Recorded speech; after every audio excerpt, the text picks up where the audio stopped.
नमस्कार साथियों, इस बार राजस्थान विधानसभा चुनाव परिणाम बहुत ही चौंकाने वाले होंगे।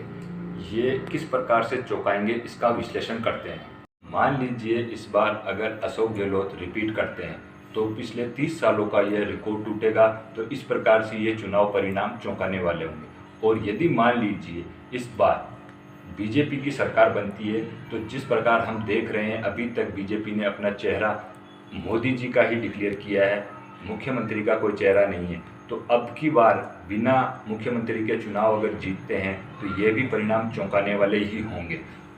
चुनाव परिणाम कुछ भी हो सकते हैं। हो सकता है दोनों दलों को बराबर सीटें मिल जाए, या हो सकता है कि जो तीसरा मोर्चा आ रहा है वो इस बार के चुनाव परिणामों में अपनी जो है अहम भूमिका निभाए। इस बार एक और जहां मोदी जी का चेहरा है वहीं अशोक गहलोत की योजनाएं हैं। इन दोनों में आपस में इस बार टक्कर है और दोनों ही राजनीतिक दल इस बार के चुनाव में अपनी पूरी जान लगाने वाले हैं। टिकट वितरण से लेकर जातिगण समीकरण को बैठाना, उसके साथ कौन से जाति के कितने प्रत्याशी होंगे, इन सभी चीज़ों का निर्धारण करने के बाद दोनों दलों का जो समावेश बैठेगा आने वाले समय में, ये चुनाव परिणाम हमें बहुत ही चौंकाएंगे।